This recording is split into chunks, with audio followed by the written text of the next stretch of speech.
Alors, donc, on va utiliser cette table pour calculer des probabilités. Donc, c'est tout le tableau que vous avez en dessous. On va concrètement maintenant calculer des probabilités grâce à la table. OK? Alors, donc, je vous montre le premier. Donc ça, c'était le problème de début qu'on cherchait à résoudre. On cherchait à déterminer la probabilité, donc ça correspondait à des nombres de paquets, dans l'exemple numérique qu'on avait, pour que la masse des paquets soit comprise entre 1480 et 1520. On avait vu en faisant le changement de variable, alors le changement de variable, je vous le rappelle, U c'était x moins donc m divisé par sigma, et donc avec les valeurs du cours, ça donnait x moins 1500 sur 40. D'accord? Donc on avait vu que le 1480 devenait moins 0,5 et le 1520 devenait 0,5. Autrement dit, ce problème de départ, maintenant, se résout en loi normale centrée réduite. Je vais faire un petit dessin rapide de la loi normale centrée réduite. Donc à moins 0,5 et puis 0,5 ici. Et donc ce qu'on cherche, c'est une surface. C'est pas très symétrique ce que j'ai dessiné là.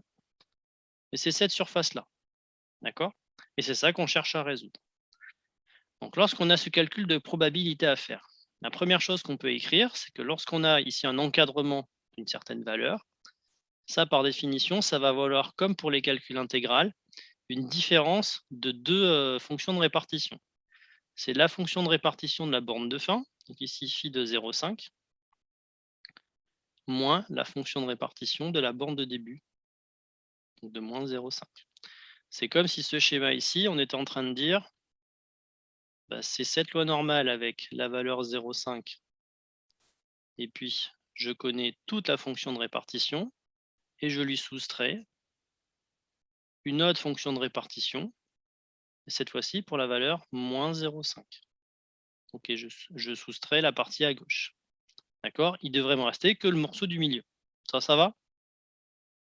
Donc on le décompose comme ça. Du coup, alors phi de 0,5, la valeur ici dans la fonction de répartition est positive, c'est une valeur qu'on va trouver dans la table. Donc pour l'instant, je le réécris comme ça. Par contre, ici, la fonction de répartition, elle est donnée pour une valeur négative. Donc ça, c'est pas possible. On ne l'a pas dans la table. Il faut que je symétrise le problème. Pour symétriser le problème, je vais utiliser ce qu'on a écrit la fois dernière. On va passer par l'événement contraire. Donc 1 moins phi de la valeur positive. Donc ici, phi de 0,5. OK. Après, je déroule le calcul. Alors, je réécris le premier terme, phi de 0,5. Donc moins 1, ça fait moins 1. Moins par moins, ça fait plus. Donc ça fait phi de 0,5. Et donc au final, ça fait 2 fois la fonction de répartition en 0,5 moins 1. Alors ça, c'est un raisonnement qu'on peut généraliser. À chaque fois que vous avez une probabilité d'un intervalle symétrique par rapport à 0, c'est 2 fois la fonction de répartition de la valeur moins 1, systématiquement. Ce n'est valable que pour les intervalles symétriques. Quand ils sont dissymétriques, la logique reste la même. Par contre, vous n'avez pas ce type de résultat à la fin. Qu'est-ce qu'il reste à faire? Eh bien, aller lire la valeur dans la table. Alors, la table, elle est là. Il faut que j'arrête ça. Toc. Voilà. Alors, 0,5, je suis où? Hop là. Donc, le U, il vaut 0,5. Et puis, donc, la centimale, c'est 0. C'est-à-dire que la valeur ici, c'est 0,6915. C'est ça que je vais écrire. Hop. Est-ce que ça va sur la lecture de table? Il me semble qu'on l'avait vu, ça, la dernière fois.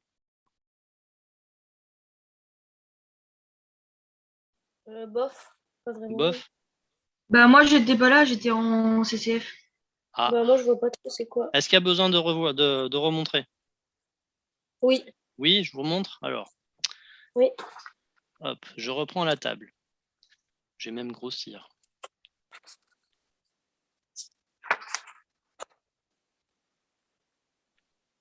Je vais effacer tout ce qui sert à rien. Annoter. Hop, gomme. Ça, j'efface.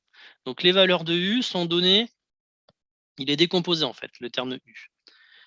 Vous avez donc unité qui est ici, dizaine qui est ici. Donc, en colonne, on a unité, dizaine et chiffre des centaines en ligne. D'accord? Ici, donc je le réécris à côté, on a besoin de chercher phi de 0,5. Autrement dit, 0,50. D'accord? Donc le 0,5, le début, lui, on va le lire en colonne.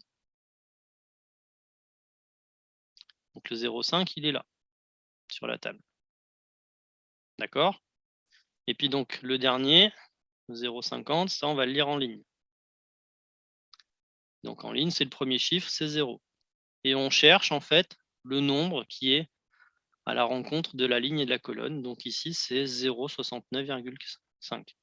0,6915, pardon. Donc ça veut dire, si je fais un petit schéma à côté, si j'ai une loi normale ici, qu'avec une valeur 0,5 en abscisse U, la fonction de répartition, c'est-à-dire toute la surface entre moins l'infini et 0,5, ça vaut 0,69,15. Autrement dit, 69,15% de la surface sous la courbe est représentée par ce que j'ai assuré. Ça va? Sur la lecture de la table? Ou pas? Ouais. Ouais? Ouais. Donc c'est tout. Il suffit de récupérer cette valeur et ensuite de terminer le calcul. Alors je reviens au cours. Hop. Donc il n'y a plus qu'à finir ce calcul. Alors que je ne dise pas de bêtises, ce que j'ai déjà fait, ça fait 0,3830. 0,383. Donc si on le met en pourcentage, c'est 38,3%.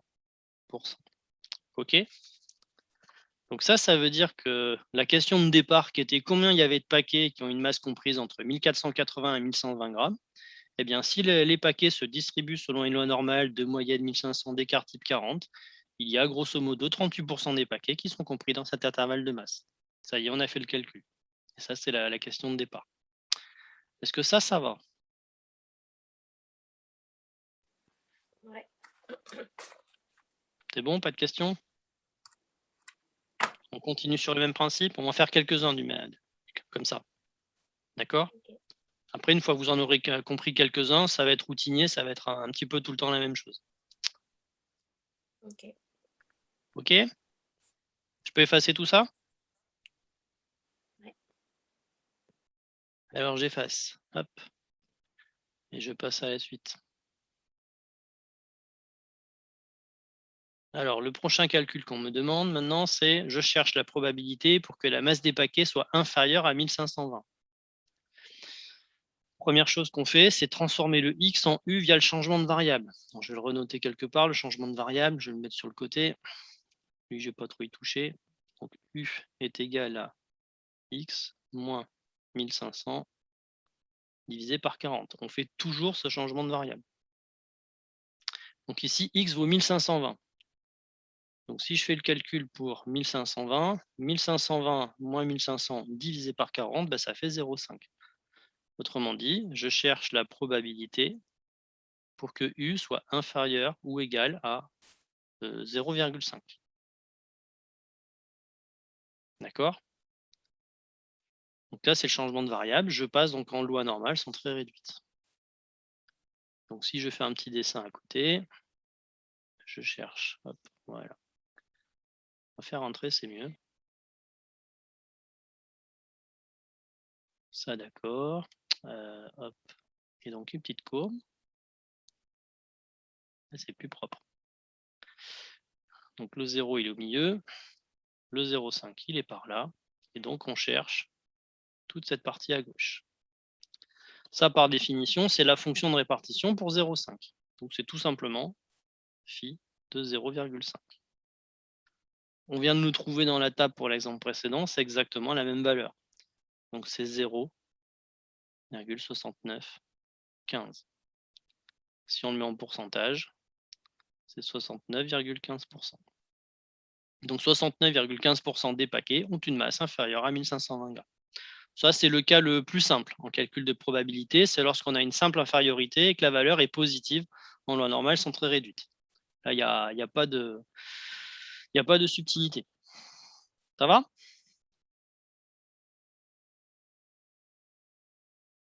J'ai perdu personne? Ou pas trop de monde? Ok, nickel, merci. Allez, le suivant, toujours sur le même style. Maintenant, on cherche la probabilité pour que la masse des paquets, Jérémy nous rejoint, hop là, on va le admettre. Donc pour que la masse des paquets soit supérieure à 1480. Même chose, on fait le changement de variable qui est là-haut. Donc si je fais 1480 moins 1500 divisé par 40, alors on a déjà fait le calcul, ça va faire moins 0,5. Le signe, je le garde. Donc ça veut dire que je cherche la probabilité pour que x soit supérieur ou égal à moins 0,5. Voilà ce que je cherche. Si je fais un petit schéma de principe, pareil, plein. Donc en haut, on aurait dû mettre propre de x inférieur ou égal à 0,5 au lieu de u. Ah oui, non, pardon, c'est moi qui me suis trompé. Bonne remarque. Je Ok. corrige. C'est u. Oui, oui, c'est bien un changement de variable. Alors, on va mettre ça comme il faut. C'est u supérieur ou égal à moins 0,5. Ok. Bien vu. Donc le moins 0, pardon, le moins 0,5, il est par là. Et donc là, ce que je cherche, c'est toute la partie, cette fois-ci, à droite. D'accord? Est-ce que ça, c'est quelque chose qui est disponible dans la table? Directement? Non. Non. Deux problèmes. Supériorité, ça n'existe pas. Ceux de la table ne fournit que les probabilités d'infériorité. Et puis, deuxième problème, la valeur est négative. Alors là, il y a plusieurs, plusieurs façons de faire les choses. Première façon, c'est en utilisant la symétrie de la courbe. Sur cette courbe-là, on peut très bien dire que on a en fait le problème complètement symétrique dans l'autre sens. Autrement dit, j'ai ça. Et puis donc si je refais une courbe, je symétrise le problème, donc je passe en valeur positive. Et puis je dois résoudre toute la partie à gauche. D'accord? C'est exactement le même problème. Donc on pourrait très bien dire que la probabilité que U soit plus grand que moins 0,5 par symétrie, c'est la probabilité que U soit plus petit que 0,5. On change le signe et on change le sens. D'accord? Et du coup, c'est le même problème qu'au-dessus. Je vais aller plus vite, on l'a déjà fait. C'est 0,6915. D'accord? Ça, c'est en utilisant la symétrie. Pour ceux qui ne veulent pas utiliser la symétrie, vous avez le droit. Qu'est-ce qu'on peut faire? Eh bien, en ce moment-là, on va passer par l'événement contraire. Autrement dit, au lieu de chercher la partie en bleu à droite, on va chercher la partie en orange à gauche. Autrement dit, c'est comme si c'était équivalent à 1 moins la probabilité pour que U soit inférieur ou égal à moins 0,5. On utilise l'événement contraire. Donc là, je déroule le calcul. Ça fait 1 moins la fonction de répartition pour la valeur moins 0,5. Mais on a une fonction de répartition d'une valeur négative. On fait comme au-dessus. On va faire 1 moins, et on refait encore l'événement contraire. 1 moins phi de 0,5. 1 moins 1, ça fait 0. Donc ça s'élimine. Et moins par moins, ça fait plus. Il reste phi de 0,5. Oups.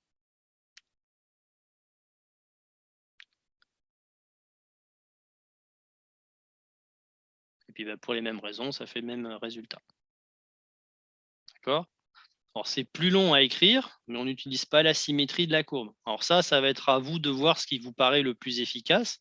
Certains vont être capables de faire un peu de géométrie à partir des courbes et donc de voir assez vite où est-ce qu'il faut aller. Et d'autres vont être obligés, parce qu'ils ne voient pas la symétrie, et c'est pas grave, vont être obligés de faire plutôt un calcul de ce type-là et de le dérouler.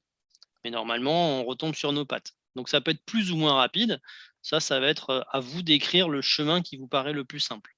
D'accord? Et il y a plusieurs autres façons de faire. Je ne vais pas tout vous écrire, mais tous les coups sont permis là-dessus. D'accord? Toutes les bonnes combinaisons sont bonnes à prendre. Est-ce que ça va, ça? Donc celui-là, c'était le plus compliqué, entre guillemets. Il a tous les défauts du monde. C'est une supériorité et il est négatif. D'accord? C'est bon? On continue? Alors, le suivant. Alors, je vais rechanger la couleur. Hop. Maintenant, on cherche la probabilité pour que x soit plus petit que 1560. Donc, première chose, c'est calculer la valeur de u correspondante. Donc, on cherche une valeur, donc une probabilité de u plus petit que, et donc on fait le calcul. 1560 moins 1500 divisé par 40. Si vous ne vous trompez pas, ça fait 1,5. D'accord? Pareil, je fais un petit schéma de principe. Alors, au début, je vais vous obliger, entre guillemets, à faire des petits schémas de principe. Ça va vous permettre de mieux vous rendre compte de ce que vous faites. Et des fois, ça vous aide. Alors, pareil, je refais un petit schéma.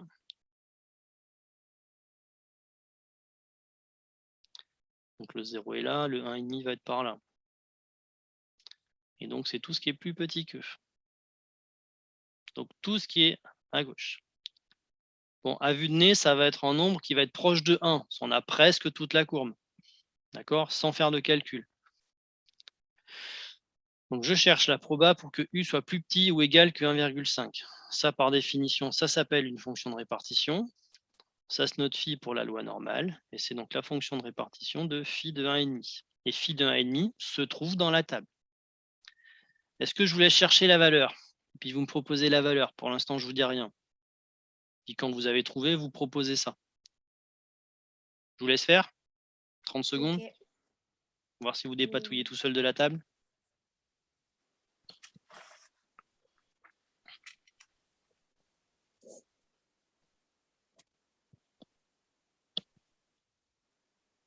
Est-ce que c'est 0,933? Ouais, 9332, c'est ça. Ok.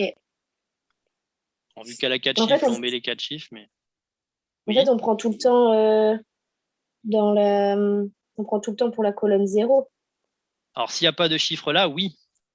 Là, pour l'instant, c'est 1,50. Peut-être qu'on aurait pu avoir, je crois qu'on va l'avoir après, 1,54 par exemple. Si c'était 1,54, on décalerait en fait la valeur à 4.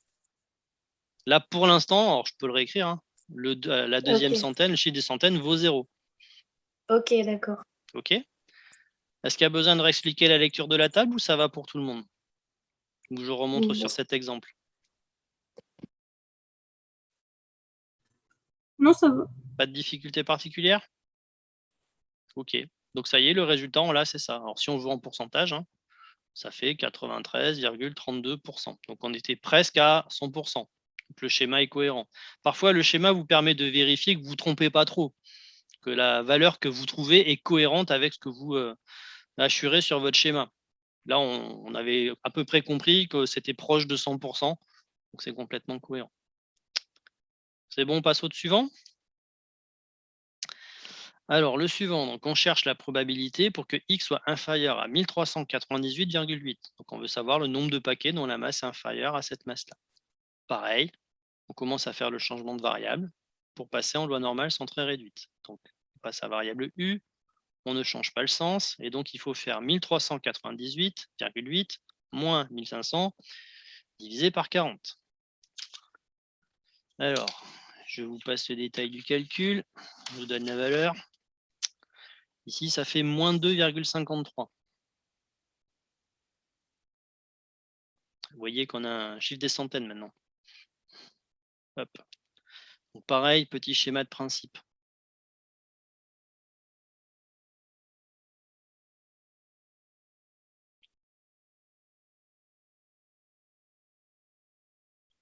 Donc la valeur 0 par là, le moins de 53, il est quelque part par là. Et donc, c'est que la partie ici à gauche. Bon, on s'attend à trouver un petit nombre, a priori. Ça va être tout petit, puisque tout le reste de la courbe fait 1. Ouais, non, c'est bon. Donc ici, on est sur une infériorité, donc c'est une fonction de répartition. C'est la fonction de répartition pour la valeur moins 2,53. Le problème, c'est que cette valeur est négative, donc il faut passer par l'événement contraire. Donc ça va être 1 moins la fonction de répartition de la valeur positive cette fois-ci. J'ai plus qu'à aller lire dans la table la valeur de phi de 2,53. Alors même chose, je vous laisse faire tout seul sur la lecture de la table et je vous laisse proposer pour voir si vous avez pigé la lecture de la table. Ça fait 0,9943. Ouais, très bien. 0,99, 43. Est-ce que tout le monde a trouvé ou pas? Oui. Ouais, pas de difficulté, j'ai pas besoin de remontrer?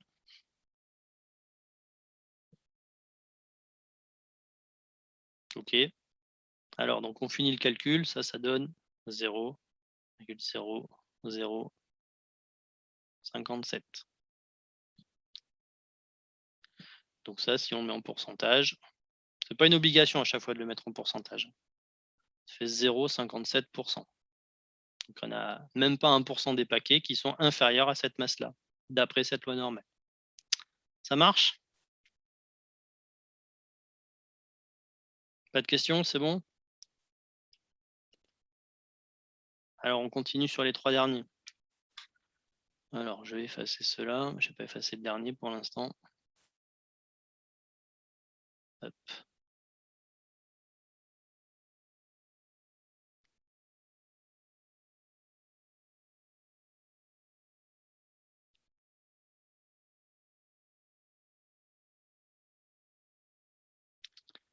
Et je remonte ça. Alors j'en étais à 1444. Hop là. Donc j'ai laissé ce que j'ai fait, mais je l'effacerai après, d'accord? Alors, le suivant, c'est 1444,8. Donc même chose, je commence par passer en valeur centrée réduite. Donc c'est la probabilité pour que U soit supérieur ou égal. On garde le signe pour l'instant, et donc il faut transformer 1444,8 en valeur de U à partir du changement de variable. Alors, si vous faites le calcul correctement, ça fait moins 1,38. D'accord? Donc là, comme tout à l'heure, deux défauts.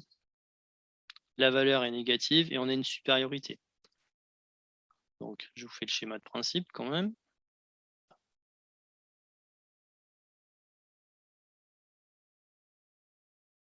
Le moins 1,38, il est quelque part par là. Et là, on cherche tout ce qui est plus grand.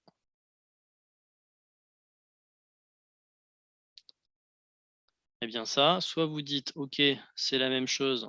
Oups là, c'est pas beau ça. Je symétrise. Donc ça va faire un truc comme ça. Donc je prends la valeur positive, et tout ce qui était plus grand que moins 1,38, c'est la même chose que tout ce qui était plus petit que moins 1,38. Ça, c'est une façon de faire. C'est, à mon sens, la plus efficace. Mais tout le monde n'est pas capable de le voir. Donc ça, du coup, ça veut dire la même chose que probabilité pour que U soit inférieur ou égal à la valeur positive. Ça, par définition, c'est phi de 1,38. Si vous préférez passer par la version algébrique, et hop, change de couleur, on fait quoi? Eh bien, la supériorité, on passe par l'événement contraire. Donc 1 moins la probabilité pour que U soit inférieur à moins 1,38. Ça, c'est une fonction de répartition. C'est la fonction de répartition pour la valeur moins 1,38. C'est une fonction de répartition d'une valeur négative. Donc, comme tout à l'heure, on passe par l'événement contraire, 1 moins phi de 1,38. 1 moins 1, ça fait 0. Moins par moins, ça fait plus. Donc, il reste phi de 1,38. Donc, bien évidemment, on retombe au même endroit. Est-ce que quelqu'un peut aller lire dans sa table pour savoir combien ça fait? 91,62. Nickel, c'est ça. Vous avez compris la lecture de la table. Donc 91,62%. Est-ce que c'est bon celui-là? Ça va, ça commence à rentrer au fur et à mesure?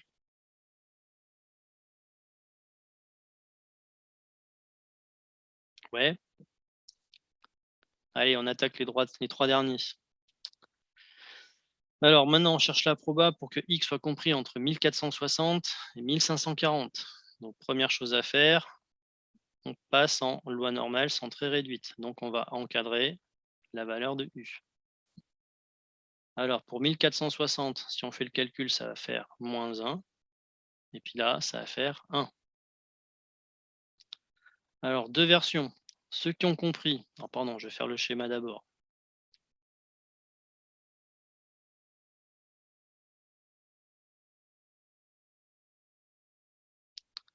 Moins 1, 1. C'est pas très belle ma loi normale, c'est pas grave. Ça devrait être symétrique. Donc ceux qui ont compris qu'ici que l'intervalle est symétrique, si je fais ce que j'ai fait au premier exemple, il y en a qui vont tout de suite écrire que ça vaut 2 fois la fonction de répartition de la valeur, donc 1, donc positive, moins 1. Pourquoi pas? D'accord? C'est une façon de faire. L'autre façon, c'est dérouler le calcul de façon plus classique. C'est-à-dire faire la fonction de répartition de la valeur de fin, donc phi de 1, moins la fonction de répartition de la valeur de début, phi de moins 1. Le phi de 1, pas de problème, il restera dans la table. Le phi de moins 1 ne l'est pas. On transforme avec l'événement contraire, donc 1 moins phi de 1. Phi de 1 plus phi de 1, ça fait 2 phi de 1, donc comme tout à l'heure. Et puis donc moins 1, ça fait moins 1. Si vous préférez vous occuper d'abord de la parenthèse, vous avez tout à fait le droit et vous la soustrayez au terme de devant. Ça fonctionne aussi. Là aussi, après, à vous de voir ce qui vous paraît le plus simple à gérer en termes d'algèbre, en termes de calcul. Allez, je continue sur le noir. Il n'y a plus qu'à trouver la valeur phi de 1 dans la table. Est-ce que quelqu'un peut me donner la valeur qu'il trouve?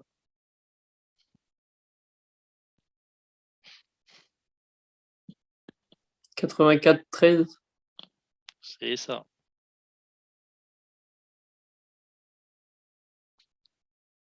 Donc, il n'y a plus qu'à dérouler le calcul. Donc, 2 fois 0,8413 moins 1. Si je ne me trompe pas, ça fait 0,6826.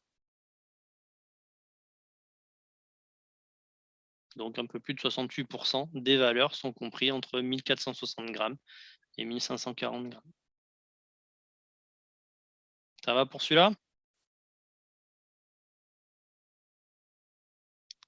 Allez, les deux derniers, puis après on s'arrêtera là.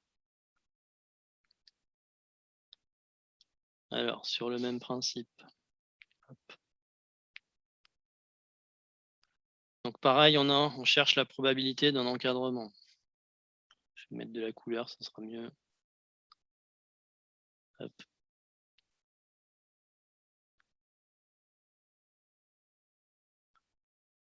Alors, donc on cherche la probabilité pour que U soit compris dans un intervalle. Pour la valeur 1440, donc ça fait 1440 moins 1500 divisé par 40. Ça fait moins 1,5. Et puis pour l'autre, 1580 moins 1500 divisé par 40, ça fait 2. Donc ici, l'intervalle n'est plus symétrique. Donc on ne peut pas faire la recette vue juste au-dessus. Je refais un petit schéma de principe.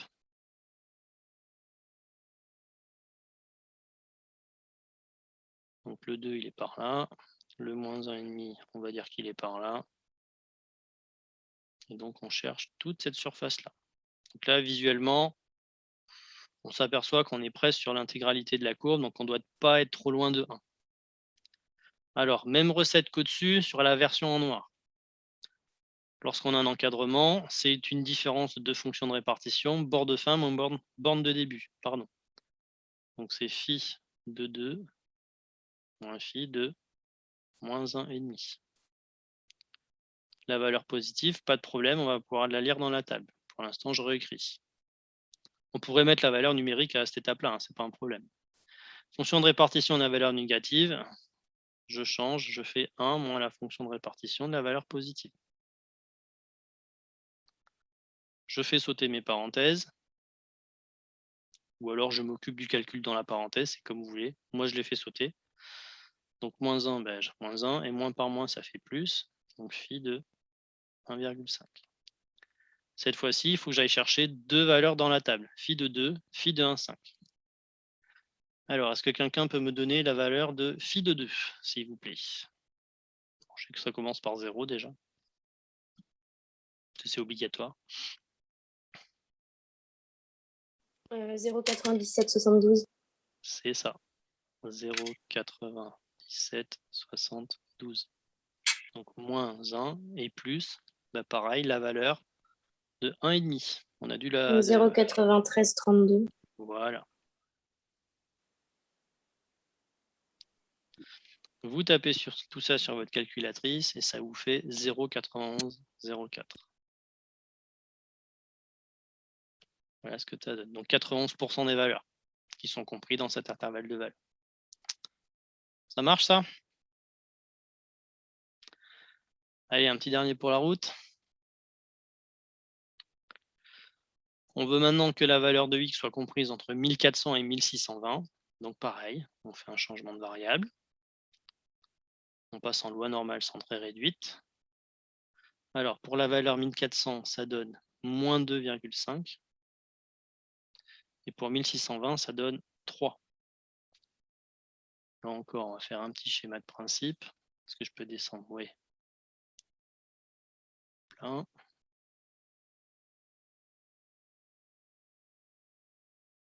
Alors, le moins 2,5, il est presque par là. On a presque toute la courbe. Et puis le 3, il est par là. Donc là, on cherche quasiment toute la courbe. C'est mal fait, ça. Donc, vous avez compris. Même recette qu'au-dessus. C'est la fonction de répartition de la borne de fin. Donc, phi de 3, moins la fonction de répartition de la borne de dénu. Moins phi de moins 2,5, pardon. D'accord? Alors, soit il y en a tout de suite qui voient qu'on pourrait écrire ça sous la forme phi de 3 moins 1 plus phi de 2,5 pour les mêmes raisons qu'au-dessus, en fait. C'est-à-dire qu'on revient à cette étape-là. Vous avez le droit de le faire si vous avez compris ce mécanisme. Sinon, vous repassez par l'intermédiaire. Donc, phi de 3. Celui-là, il est négatif, on ne l'a pas dans la table. Donc, c'est 1 moins phi du positif, donc de 2,5. Vous déroulez votre calcul et vous revenez sur la ligne qui est ici. Donc, même chose, maintenant, j'ai besoin de deux valeurs pour u égale 3 et pour u égale de 2,5. Alors, pouvez-vous me donner la valeur pour u égale 3? Ça commence par 0.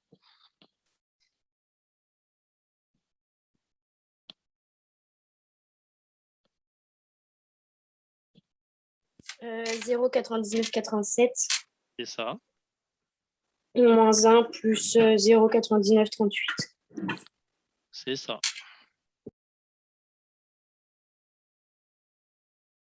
Et donc, si on fait le calcul jusqu'au bout, ça fait 0,9925.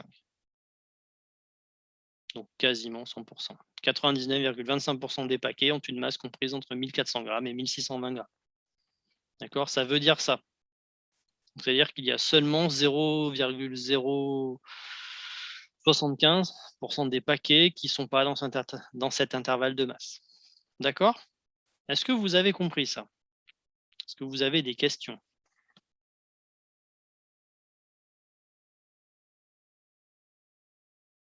Pas de questions particulières? Non, ça va. Est-ce que je vous avais donné les feuilles d'exercice? Je ne me souviens plus. Alors, je peux vous montrer à Oui, quoi je ça crois. ressemble si vous avez un doute. Oui, on les avait eus. Ouais, parfait. Alors, donc au niveau donc, du cours, je vais m'arrêter là pour l'instant. Je ne vais pas finir la dernière partie, ce n'est pas le plus important en tout cas pour l'instant. Elle est où ma feuille? Ah, elle est derrière, d'accord. Donc je reviens sur les exos. Je vais vous donner du travail à faire pour la prochaine fois. Alors, je noterai dans le cahier de texte, hein, bien sûr. Allez, je suis obligé de passer. Oh, c'est nul ça. Alors, hop, excusez-moi, je fais mon petit bazar. Alors, stat.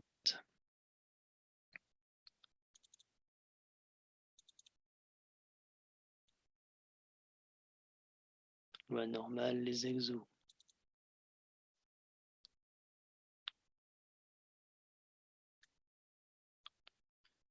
Voilà. Alors, j'efface tout ça.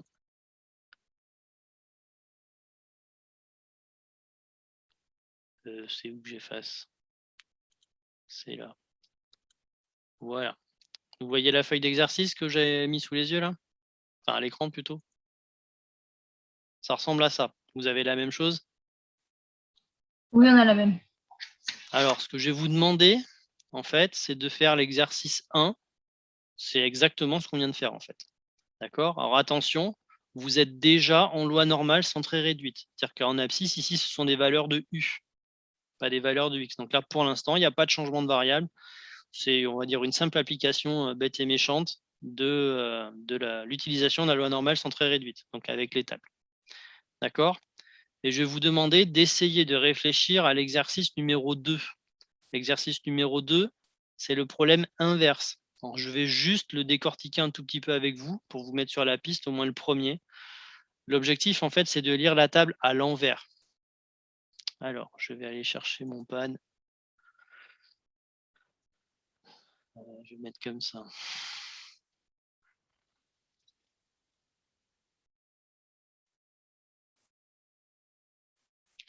Celui-là, je vais le mettre là. Et hop.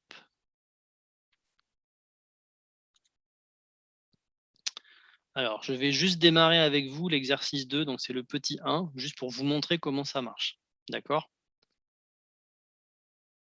Alors, dans l'exo 2, donc on vous demande de déterminer la ou les valeurs de U dans chacun des cas suivants. Donc, le premier cas, c'est l'aire comprise entre 0 et U est égale à 0,3770.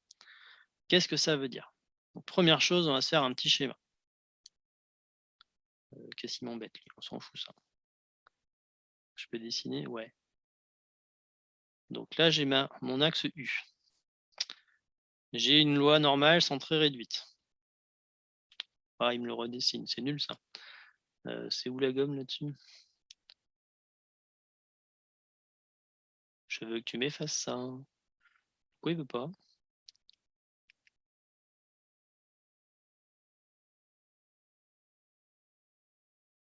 Il veut pas? C'est nul.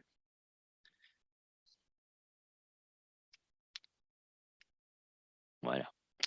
Alors, on va essayer de refaire bien comme il faut. Je sais pas s'il va vouloir. Hein. Aller faire à l'envers. Ouais, à l'envers, il préfère. Non, il veut pas. Bon, on va dire que c'est une loi normale. D'accord? C'est pas triangulaire, hein, mais c'est juste pour le principe. C'est 0. Alors, ici, on vous demande donc que l'aire comprise entre 0 et une certaine valeur de U qui est quelque part sur l'axe, elle est égale à 0,3770. Qu'est-ce qu'on peut dire déjà sur cette valeur de U pour que la surface soit égale à 0,3770? On sait qu'elle se situe quelque part sur cet axe et on sait même de quel côté de l'axe elle est. Est-ce que vous êtes capable de voir ça?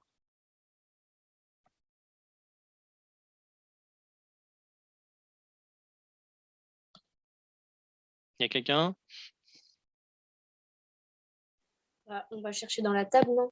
Alors non, pas encore. En fait, on a le résultat. Le résultat dans la table, c'est ça, c'est 0,3710. Bah oui. Ça veut dire qu'on a une surface qui vaut 0,3710. Donc, on peut être sûr, en fait, du côté dans lequel on cherche la valeur de U. Est-ce qu'elle est à gauche ou est-ce qu'elle est à droite par rapport à 0? À droite, vu que c'est positif. Bah oui, à droite. Eh ben non. Ah bon, bah à gauche alors. Parce que la surface ici vaut 0,37. Alors, je vous rappelle que dans la table, hein, la première valeur que vous avez, c'est tout ça. C'est phi de 0. Et ça, par définition, ça vaut 0,5. D'accord? Vous avez quoi? Vous avez 0,3770. C'est-à-dire qu'en fait, vous avez ça.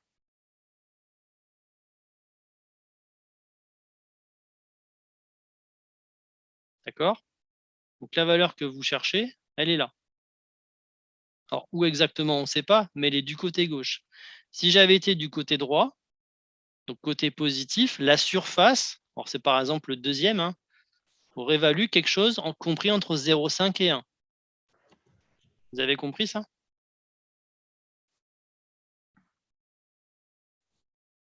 Ou je vous ai paumé? OK.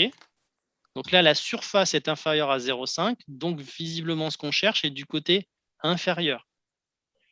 D'accord?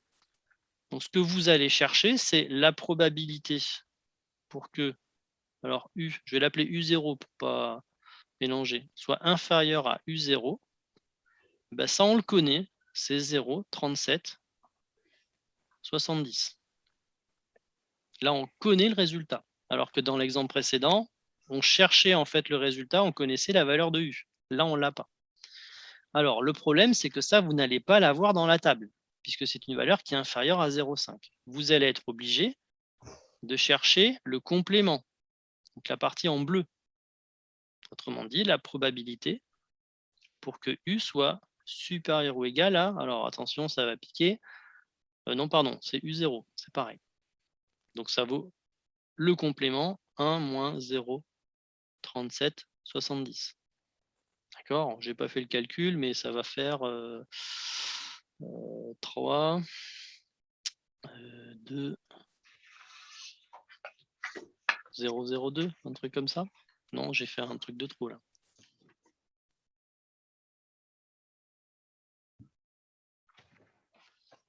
Donc 0, Ça fait 623. voilà, 623. Merci. D'accord? Et on a ça. Eh bien ça correspond à cette situation. Alors, il va sûrement me faire un petit triangle. Non, il en veut. Bon, on va savoir pourquoi. Cette supériorité à U0, donc le U0, il est par là. Hein. Eh bien, c'est comme si on avait le moins U0 de ce côté. Alors attention, hein, U0 est négatif. Moins par moins, ça fait plus. Donc j'écris bien un nombre positif de ce côté. Et là, on le voulait plus grand. C'est comme s'il était plus petit. Donc ça revient à faire ça. Donc c'est comme si vous cherchiez la probabilité pour que U soit plus petit que moins U0. Et on connaît le résultat, c'est 0,63. 62, pardon. Hop. 62,30. D'accord? Ça, par définition, c'est une fonction de répartition. C'est phi de moins U0 qui vaut 62,30. Et maintenant, on va pouvoir déterminer moins U0 d'après la table. Et donc, cette fois-ci, on va faire une lecture inverse de la table.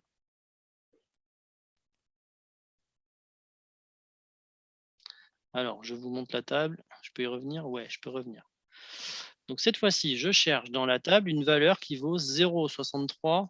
J'ai dit combien? 0,6230. Donc, il faut que je cherche ça dans la table. Alors, les valeurs augmentent de gauche à droite et de haut en bas.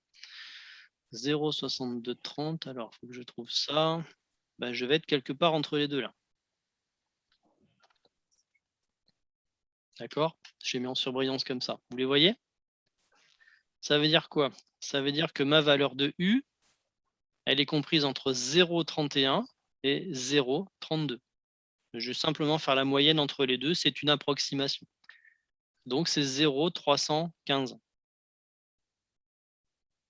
Ça va, ça? Donc là, on lit à l'envers la table. La valeur de probabilité, on la connaît. On cherche la valeur de U correspondante. 0,315, j'ai dit. Donc, moins U0 vaut 0,315. Et donc, parce que nous, on cherche U0, c'est le complément. Donc, c'est moins 0,315. D'accord? Est-ce que vous avez pigé? Alors là, il y avait un petit problème, il était négatif. Mais sur le principe, vous avez compris comment on lisait à l'envers la table? Bof. Bon, je l'ai enregistré, vous n'hésitez pas à revenir dessus s'il y a besoin. L'idée, c'est d'essayer de faire l'exercice 2 aussi sur le même principe, d'essayer de trouver des valeurs de U connaissant la valeur de probabilité. D'accord? Vous allez essayer de faire ça. Si vous n'y arrivez pas, ce n'est pas dramatique. Hein. Pourquoi vous avez mis 0,315? Pourquoi j'ai mis 0,315? Parce que là, on a 0,31 et 0,32. Ouais. Oui. Et la moyenne entre 0,31 et 0,32. Sur 2. Pourquoi on n'a pas mis juste entre... Alors, c'est une façon de faire. Là, dans ce cas-là, on fait la moyenne des deux. la vraie valeur, elle est comprise entre 0,31 et 0,32. On est d'accord. Ok. Ça peut même se calculer de façon exacte avec la calculatrice, avec un tableur. Là, pour l'instant, en première approximation, on fait juste la moyenne des deux. Ok. D'accord? Ok. Après, vous répondriez 0,31, 0,32, ça ne serait pas complètement faux. Parce que globalement, la méthodologie est comprise. D'accord? Ça va? D'accord. Donc, pour la prochaine fois, ça sera au mois de mai, si on se revoit en présentiel. Exercice 1. Donc, celui-là, ça correspond à ce qu'on a fait dans le cours. Et puis, vous essayez d'explorer l'exercice 2. D'accord? Puis, on verra ce que ça donne au mois de mai. Ça marche?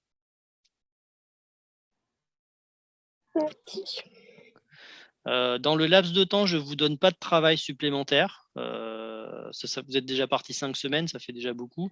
J'avais prévu un petit devoir maison, mais du coup, je ferai le devoir maison lorsqu'on aura terminé la loi normale. Vous aurez un petit DM, loi normale, loi binomiale, et ça nous permettra en plus de réviser pour le CCF de fin d'année. OK? Ok. Est-ce que vous avez des questions? C'est pour dans 5 semaines, du coup, quand on revient. Oui, quand vous revenez. Cela, après, vous repartez en entreprise. Ouais. Et monsieur, vos cours que du coup vous avez fait là, vous Ouais. les avez mis avec dans les mêmes fichiers que. Les cours de quoi? De maths ou d'info? Oui, non, le cours que vous venez de faire là. Alors, le cours, je ne l'ai peut-être pas mis encore. Je vais vérifier, que je ne dise pas de bêtises, mais je vais le mettre. Hein. Oui. Vous êtes où les PA? P1, vous êtes là. Donc, dans Fichier, si je vais voir, traitement de données. Donc, c'est le M41 traitement de données. Et vous avez alors, les exercices. Exact, je n'ai pas mis les cours. Donc, je mettrai le cours là qu'on vient de terminer aujourd'hui. Donc, il est complet en plus. Vous avez Ok, même ça marche. les solutions, Merci. etc. Et du coup, pareil, donc dans informatique, normalement, je vous ai fait un petit dossier. Mais allez, informatique. Voilà. Vous avez un petit dossier qui s'appelle dossier TIC. Vous déposez vos documents dedans. Ça marche? Et puis, si vous avez un problème, vous n'hésitez pas à m'interpeller, à m'envoyer des mails, ce que vous voulez. D'accord? Tout le monde a bien compris les consignes? Ok. Ça marche? Ouais. Eh bien, si pas d'autres questions, je vous laisse. Bonne continuation. Et puis, si souci, vous n'hésitez pas à m'interpeller par mail ou par Teams, comme vous souhaitez. Bon courage à vous tous. Et puis, moi, je vous dis au mois de mai, d'ici là. Portez-vous bien. Ok. Merci. Au revoir. Au revoir. Au revoir.